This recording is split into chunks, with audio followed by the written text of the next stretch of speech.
Ensuite, le K-means clustering. C'est un exemple d'apprentissage non supervisé. K toujours, c'est comme dans le cas nearest neighbor pour dire K c'est un chiffre qui va de 1 à n. Et le clustering, on va voir, c'est toujours pour faire des groupes. Bon, s'il faut expliquer ça très rapidement dans le tableau, je pense qu'il est à 17h, donc je vais expliquer le K-means clustering et on va s'arrêter là.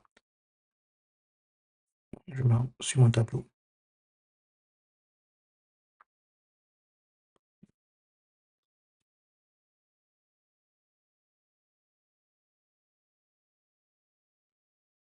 Encore une fois, supposons que j'ai un repère comme ceci.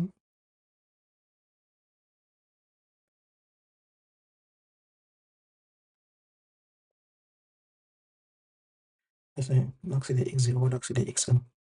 Et j'ai un ensemble de points.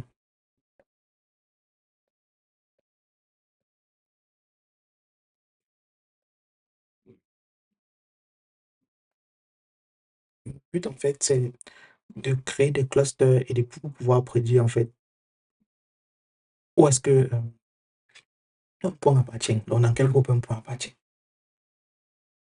Donc, bien quels sont les différents groupes de points. Donc, quand nous, on voit avec l'œil, on peut détecter qu'automatiquement, il y a le groupe C. Ensuite, on a le groupe C.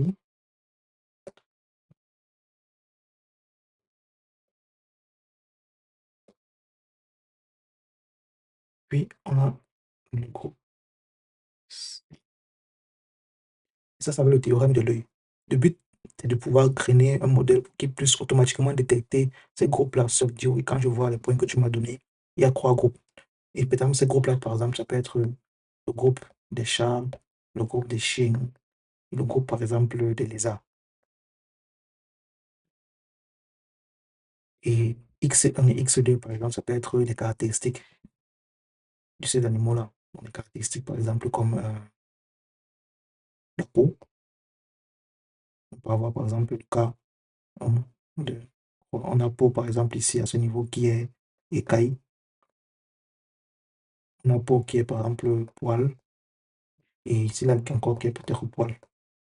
Dans ce niveau-ci, ça peut être les yeux. On a les yeux, par exemple, qui sont forme de faux, c'est-à-dire les yeux comme ceci. On a aussi en faux. Et par exemple, ici, par exemple, les chiens, c'est pas, on va dire les yeux sont en cercle. Donc, à partir de ces caractéristiques-là, vous voyez qu'on a des points qui sont regroupés quelque part. Lorsque tu as une peau en écaille avec les yeux sous forme de faux, tu es plus ou moins un lézard.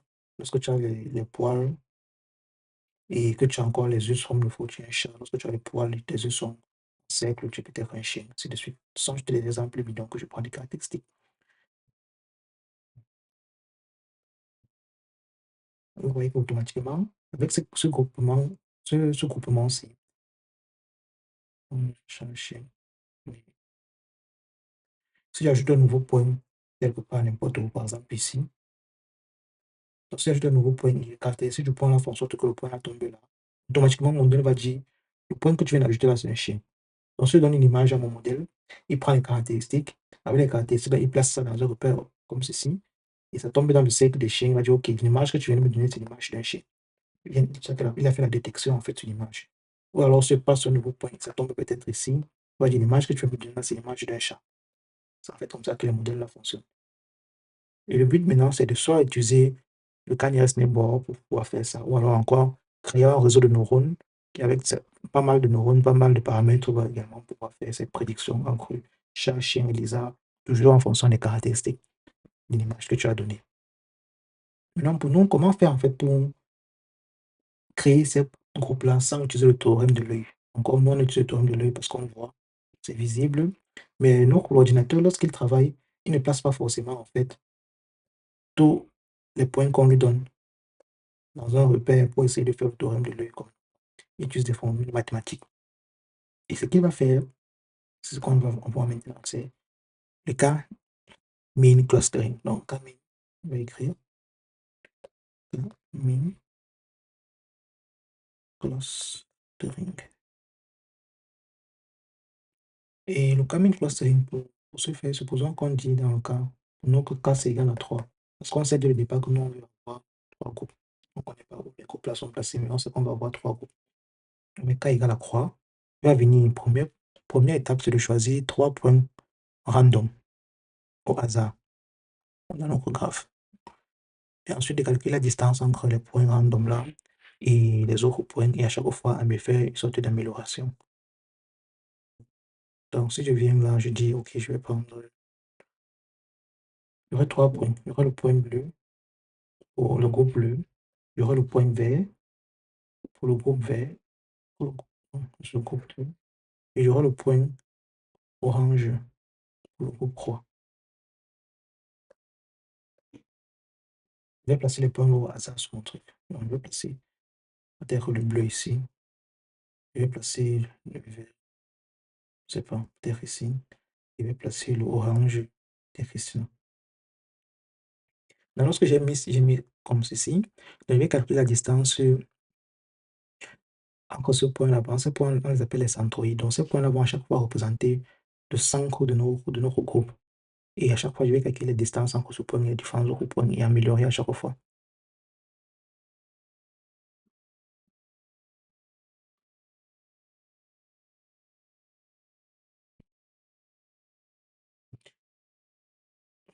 Je commence là.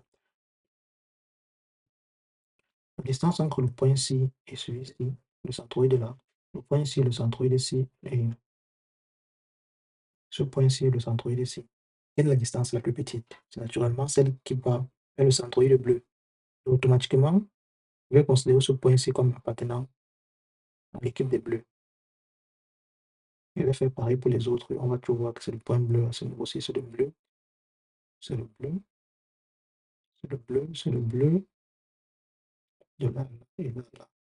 C'est le bleu toujours. Et là, c'est toujours le bleu.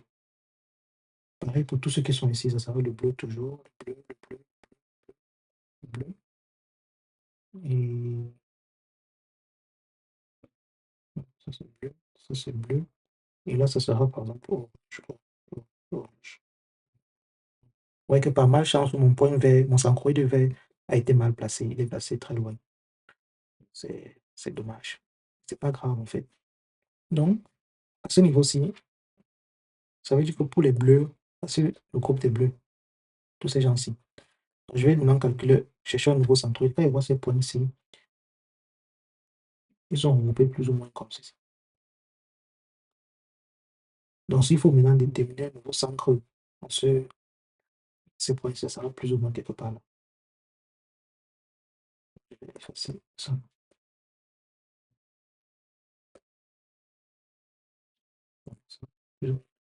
C'est mon nouveau centroïde bleu. Celui-ci n'est plus variable. C'est tout ceci.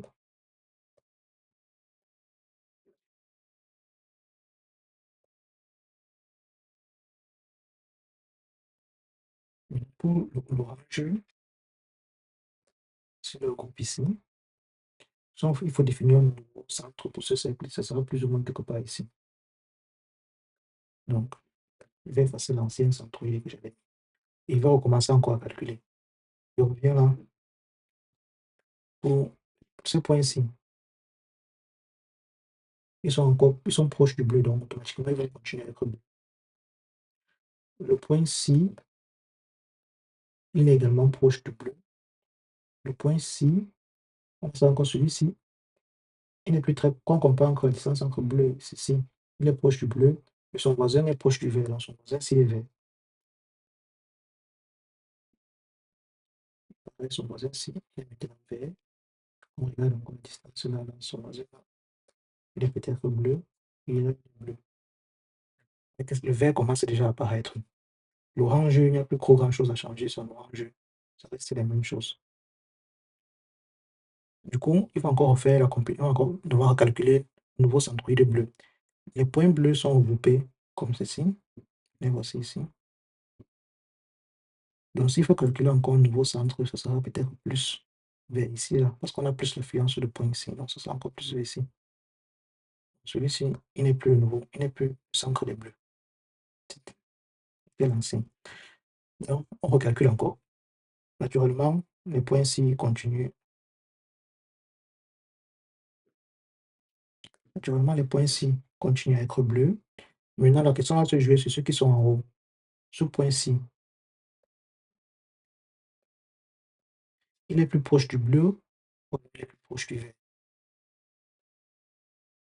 J'aurais tendance à dire qu'il est proche du bleu, donc je vais toujours laisser bleu. Le point qui suit ici, celui-ci, il est plus proche du vert déjà. Mais quand on calcule la distance ici, le vert est plus proche. Donc, le vert il sera maintenant dans l'équipe des verts. Ceux-ci sont déjà dans l'équipe des verts. Quand on calcule le vert là, et là, celui-ci, il entre dans l'équipe des verts déjà. Pareillement pour celui-ci. Donc, s'il faut maintenant recompute, pour les bleus, le voici ici. Le nouveau centre des bleus, c'est un peu plus que là, ça va encore descendre encore plus vers ici. Et c'est là qu'il y a encore plus l'affluence des bleus. C'était l'ancien centre, il part. Maintenant, on refait maintenant pour les verts. Voici les verts ici. Le nouveau centre des verts, ça va plus quelque part ici, là, parce que les points verts sont plus ici. C'était juste un centre, c'était pas un point dataset. S'il faut même bien dessiner. Voici les points verts. Lui, c'était juste le centre. Le gros centre des points verts, ça s'arrête pas là. Donc, lui, il était l'ancien, il n'est plus là. Pareil pour les oranges, lui ne bouge pas, parce que depuis, l'orange ne peut pas très bouger. Du coup, on recommence encore le calcul. C'est déjà OK. Ceux-ci, ils sont les bleus. Il n'y a même plus de question à se poser. Mais la question qu'il faut se poser, c'est au niveau de celui-ci. Est-ce qu'il est toujours bleu ou il est vert? On se rend compte que la distance entre là et cette distance-ci, c'est celle-ci qui est la plus courte. Donc, notre point-ci, il entre dans l'équipe des verts. Donc, grosso modo, quand on vient, les bleus sont là. Le nouveau centre des bleus, c'est quelque part là. C'est plus ici. Ensuite, pour les verts, l'ensemble des points verts, les voici. Le nouveau centre des verts, ça sera plus quelque part ici. Et maintenant, pour les oranges, il n'y a pas grand-chose à faire. Peut-être qu'on peut juste encore dire, OK, on a envie d'avoir un centre parfait. Voici l'ensemble des oranges. Et ça était déjà bon. Vous voyez que même en plaçant nos points au hasard, on finit par trouver les gros groupes qu'on avait définis avec le théorème de l'œil. C'est à peu près comme ça que l'ordinateur travaille. Il va faire des itérations, il va falloir recalculer les nouveaux centres et ainsi de suite. Il sera fini par tomber sur les centres qu'il fallait, sur les groupes qu'il fallait en fait. C'est ça le Camille Clausen dans après K égale à croix. Parce qu'on avait la vision que croix devait être le chiffre qu'il faut. Maintenant, l'ordinateur, lui, ne sait pas quelle est la valeur de K. Du coup, il va faire une simulation avec K est égal à 1. Il va faire une simulation avec K égale à 2. Il va faire une simulation avec K égale à 3, 4, 5, 6, 7, 8, 9, 10. Et il va prendre la simulation qui a le meilleur résultat. Il va finir par voir que c'est la simulation avec K égale à croix qui a le meilleur résultat. Et c'est ça qu'il va gagner à la fin. Donc, c'est en fait ça que nos calculs fait. Donc, on va peut-être dire, OK, quand on va nous donner, K peut varier entre 2 et peut-être 6. Donc, pour K allant de 2 à 6, on va faire le même calcul qu'on vient de voir. Et on va prendre le cas qui est le plus optimal. Et on va se rendre compte que ce cas où K est égal à 3. Et c'est à peu près ça le cas min clustering. Non, je pense qu'on peut s'arrêter ici aujourd'hui. S'il y a des questions, vous pouvez déjà poser des questions et après on pourra arrêter le meeting.